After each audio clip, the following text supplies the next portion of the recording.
What's good, Mexit Planners? Hey, join me today on my morning walk through my new neighborhood, which is actually my old neighborhood. So, you guys know I moved, but not far. I did not leave the area that I was in previous. So, some of this may be familiar to you from my previous walk, but I've been going a different path because we moved just a tad bit closer into the city. And because of that, my distances for my 5K walk in the morning were cut a little short. So I am going to, buenos dias. I am going to just share some of the new areas that I've been discovering and new ways I've been walking to increase my distance and to also find new things, new shops, new places. So I'll take you guys along and share with you some of the new places that I found. So not sure if you can see it in the view because this is literally just a walking video, but this big building over here to my left, it looks like it's about 10 stories. They've been building that thing for years now. It's been a couple years, at least 2 to 3 years.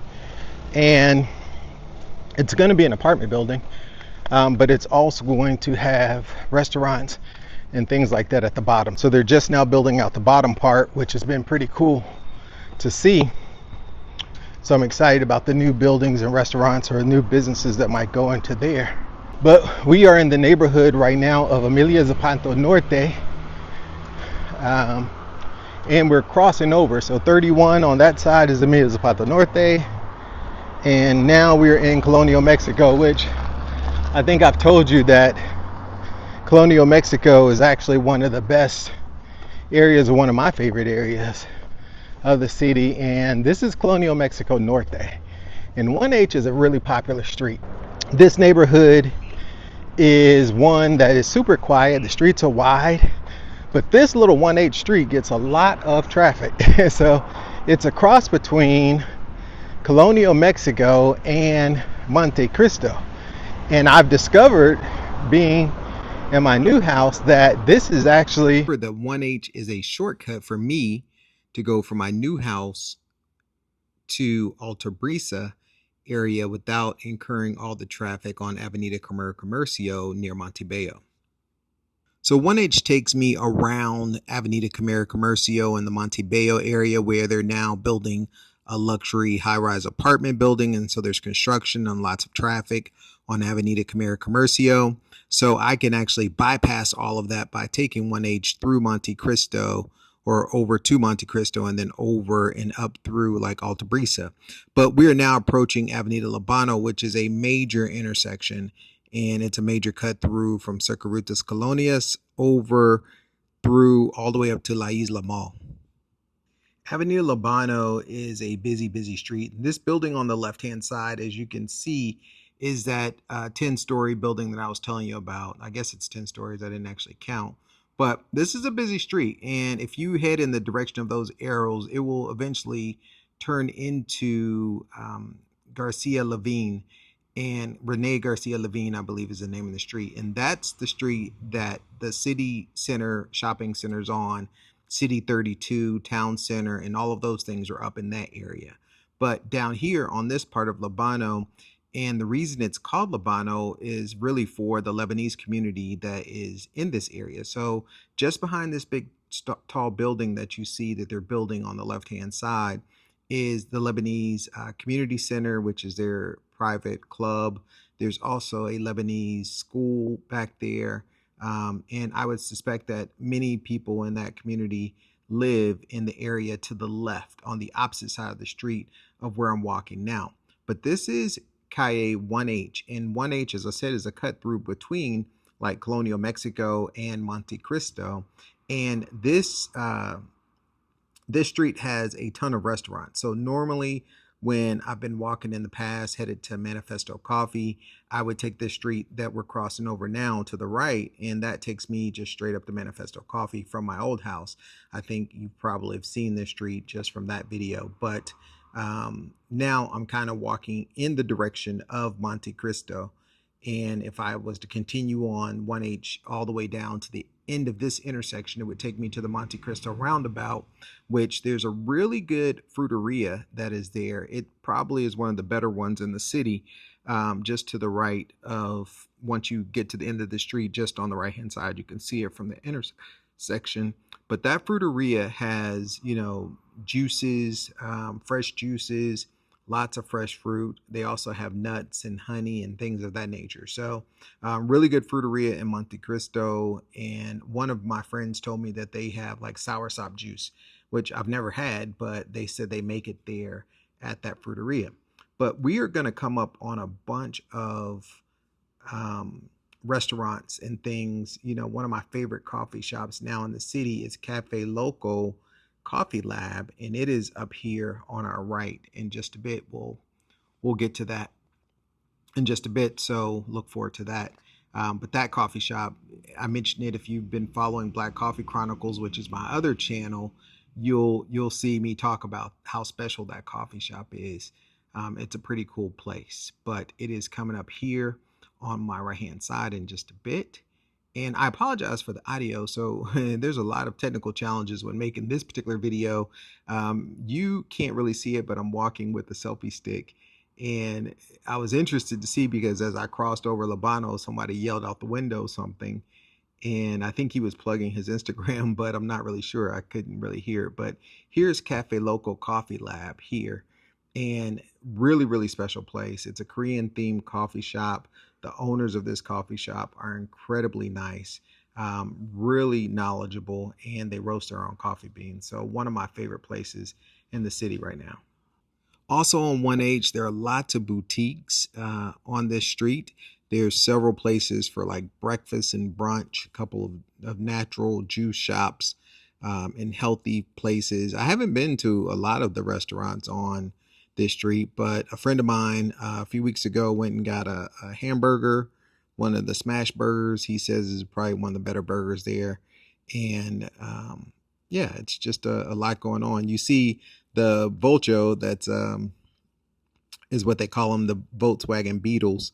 You can see that passed by. Those are really popular here in Merida. You see a lot of the older 70s and 60s, 70s, 80s, probably Volchos. I've actually been collecting photos of unique ones for the last couple of years, and we probably have photos of hundreds of them throughout the city. But this route that I'm taking this morning is a new route that I started going down, because the street Calle 12 that we're going to turn on in just a bit is really wide, and they actually have bike lanes on both sides. So it's a good street to walk down, and it gets me to the same area. Plus it adds some additional steps for me, so I can get my 5 mile or 3.1 miles in, my 5K in for the day. But you can see some of the homes as we're passing by. Of course, I'm not going to stop and stalk those places, but you can see some of the beautiful homes that we're passing by. We're coming up on an OXXO, which is, as you know, they're everywhere throughout the city. Think of those. We actually have 7-Eleven, but those are your local convenience stores that you can do just about anything at an OXXO. This restaurant, Trade Cafe, to the right here, I've been there for brunch. Really good food. Had a good sandwich. The coffee, they're more of a food place, and they serve coffee, so it's not a place I would go, particularly with Cafe Loco Coffee Lab being on the same street. Not a place I would go for great coffee, but if I wanted a snack, that would definitely be a good choice.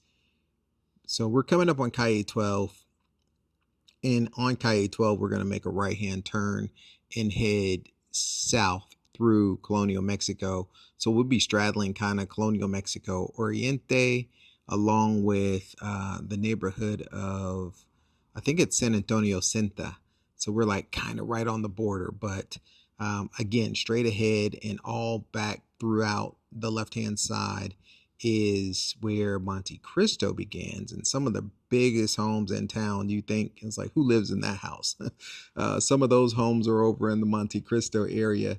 Generally, whenever I'm doing a driving tour for one of my clients, just showing them the city, I will drive them through Monte Cristo just to kind of show, like, there are definitely levels to housing here in Merida in terms of wealth and mansions and things of that nature. So you guys have seen some of the big houses on the west side of Colonial Mexico, but the houses in Monte Cristo are actually, there are some houses in Monte Cristo, I should say, that are a little bit bigger than the other parts. I mean, they're, entire estates, so to speak. So Monte Cristo, Montebello, Montes de Ame, and Colonial Mexico, really throughout this whole entire golden zone, if you will. So this is the most desirable area in the city, all the way through like Altabrisa. This area of the city is known as the golden zone, and that's where, there are some really, really big homes. And you'll see some on this street. So the way you can tell that the house or the property is massive is just look at the wall. If the wall is continuous, like this particular home we're passing now with the peach wall, that was pretty much, a quarter or almost half a city block. And you can tell, just by the exterior wall, how big a house or how big the properties are. And then, of course, if you look over in Google View, you see things like whole tennis courts and huge swimming pools and just big yards in them. But here from the shadow, you can see me holding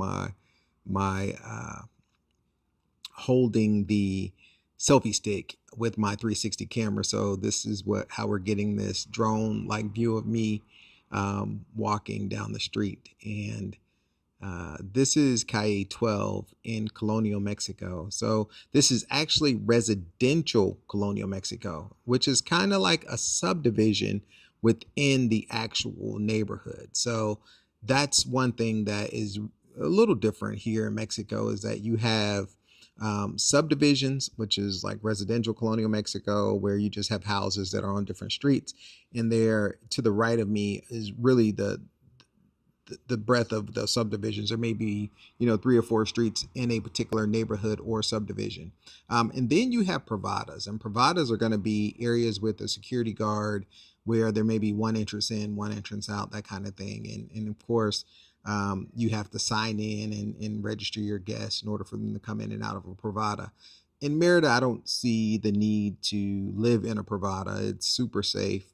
In most places, as you can see, most people live behind gigantic walls or some type of fence or what have you. But, it's just not necessary to live within a privada in a lot of areas, particularly in this northern part of the city in the Golden Zone. I don't really see the need to live in privadas, but some people are looking for that level of security and privacy. And of course you have them, but those are different than like subdivisions like this colonial or this fraccionamiento is what it's called, fraccionamiento Colonial Mexico, where we're walking now. So this is kind of the outskirts of that, but to the right, you'll see there's homes more aligned. Look at this gigantic king palm, man, that's beautiful. And again, this is one house. As we're walking, this number 69 is pretty much this entire block. So I can't even imagine. I'll see if I can pull it up on Google Earth and overlay it on here and just show you what that property probably looks like in the back. There is one we're going to come up on, and I did run into some technical challenges. As I said earlier, it looks like my audio cut out, so I'm having to voice over this. So I'm not sure exactly what I was saying in the moment, which is always more exciting than me trying to dub over the audio. But there is a house that we're going to come upon towards the end of this video that was for rent or for sale, and it was massive. That house was on, I believe the lot was 400 square meters, which I'm not even sure. I'll see if I can pull up a calculation to see how big that is in terms of like acres. But the house was 550 square meters, which means it was over 6,000 square feet. I believe 550 square meters is over 6,000 square feet. So that was a very big house and it's for sale or for rent. I don't know any more details. I may try to pull them up and add them to the video just to see if there's any information, because I believe there was a website. But this is the way I found the best houses in the city, is just a walk-in area that you're interested in.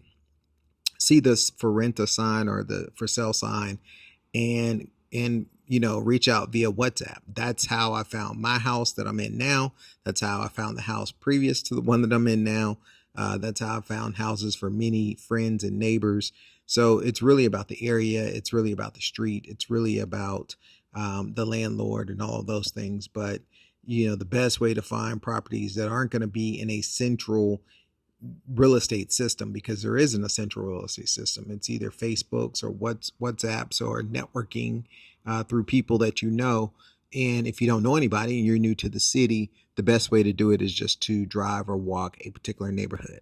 All right, so my original plans to drop you off here at Manifesto Coffee were thwarted a bit. Might as well look at the koi pond, which is one of the nicest features here. But I'm going to kind of retrace my steps and take you back the way we came for a part of the walk, because I do want you to see where the immigration office is, as well as Parque Mexico, and then to recap about Colonial Mexico, where it starts. So there was a lot of gems I dropped walking, but apparently my camera gave up after 18 minutes. So to the right of me is Avenida Libano, and we crossed over that in the first part of the video, but that is also Colonial Mexico to the right. Behind me is the I&E building behind this crystal truck. That is where, if you're a Mexican citizen, you go get your ID and that kind of stuff. And then straight ahead, this white building with the white vans, that is the immigration office. So you'll see a bunch of folks going to get their residency, apply for visas, or whatever they need to do to get here. And when I was walking there earlier, there was a brother walking in with his kids. So that was interesting. It is directly across from Colonial Mexico Park, which is where we are now. There's lots of shade, very cool park. One of the nicest things about this park is during the month of, or December, during the Christmas holidays, actually like late November through January, they do like a festival of lights on these paths that I'm walking on now. So you can walk through the park and see different nativity scenes and what have you. Across the street to my right is the entrance of Colonial Mexico, and that part over there, I don't know how well you can see it, but down this path that leads you to Eximna, and that part over there is where the statue for Colonial Mexico is, and talks about the neighborhood. And in fact, we just passed over, if you can see the flagpole back there, you can see the eagle and the serpent, but it talks about this neighborhood and this colonial. I was telling you earlier about the heat. It's a little after 9 now. You definitely got to have a umbrella. As you can see, the ladies behind me, they have an umbrella walking to get some shade. I walk with a hat. This street that we're walking parallel to, walking kind of up with all this traffic, this is Rutas Colonia. So this is the inner loop of the city. And if you keep going straight in the direction that I'm walking now, it will take you to Alaman in the east part of the city. Or if you go behind me and keep going all the way around, this turns into 261, and it becomes, it takes you south down through Uman and the airport. That's the most important thing, is you can follow this around past Centenario, past all of that, and it takes you to Centenario is our zoo that's been open for, my wife went out there this past weekend, Sunday, 108 years. Or maybe, 108 or 118. I don't remember the exact number, but it was one of those. And it's called Parque Centenario because it's over 100 years old. But that is the zoo. That's the old zoo. And I was telling you earlier, I'm not sure if that's still on here or not, because I don't know when everything stopped. But I was saying earlier that there are some neighborhoods outside of the perimeter that we have here. So we have an inner perimeter, which is the section that is called Circuitus Colonius, which is where we just passed or was walking by. That's our inner circle. Then there's the outer perimeter, which is called the Periférico. And the Periférico, it is kind of, if you're from Atlanta, Houston, or any of those other cities. I was just talking to a brother from Arizona yesterday, and he said they have a similar thing. They have a 220 around Arizona, I think he's called it. But Atlanta has 285, and 285 is a perimeter circle around Atlanta. And that circle is where you have basically the edge of the inner part, or the city, right? And so the 285 of Merida, the 285 of Merida is called the Periférico. And the Periférico it runs all the way around. It's just a loop around the city. It'll take you from the north to the south. Now, the thing I will tell you about the Periférico here is maybe 40 minutes tops. You go drive that whole thing. It's not huge. Look at this. I love this type of architecture, where this is a traditional colonial house in Colonial Mexico. Beautiful front garden. Lots of lovely plants. They have the plant that you see that was growing up the wall and twisted is called bougainvillea, and they have lots of bougainvilleas. This is the plant that I was telling you about. This is the bougainvillea. As we walk under, pretty cool view, I'm sure. This bougainvillea is a shrub, and it can grow tall. It can be intermixed with other plants.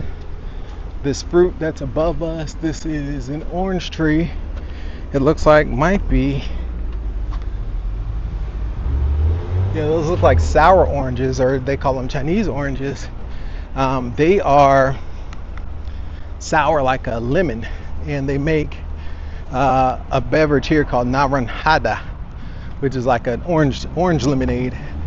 The house that was for rent across the street that I was telling you is 5,500 square feet. Actually, probably more than that. It's more like 6,000 square feet.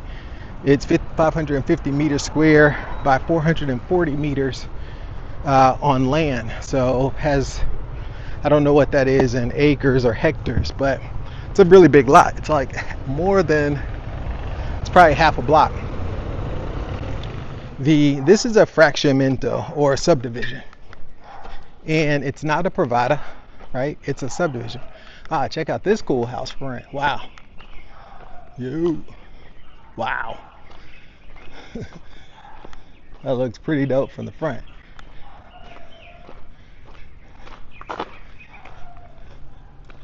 Very nice. I can only imagine what's on the inside. That house is for rent. And so what I would do if I was in the market is I would just WhatsApp that number and say, hey, saw your house, want to know what's going on, details about it, etc., right? That's how you find the best properties. And that one was direct, so it may be through a realtor, but that could be anybody. It could be the nephew or the niece or whoever of the owner. But it's not listed on any type of main site. It's probably the most important part. I just wanted to come back to this house because this house looks amazing. It's like a quarter of a block. So I'm going to hold it in front of me instead of over my shoulder, and hopefully that will keep it cool enough to continue to record. But I got 18 minutes last time. I don't even think we were 18 minutes into this walk before we overheated. So this is what I actually look like walking down the street, and I don't know how much of this I'll use, but we'll see. Oh, look at this. Wow. So look at that. So another house that is for sale. It's on 1.6 meters. So a massive lot. I've seen this house online.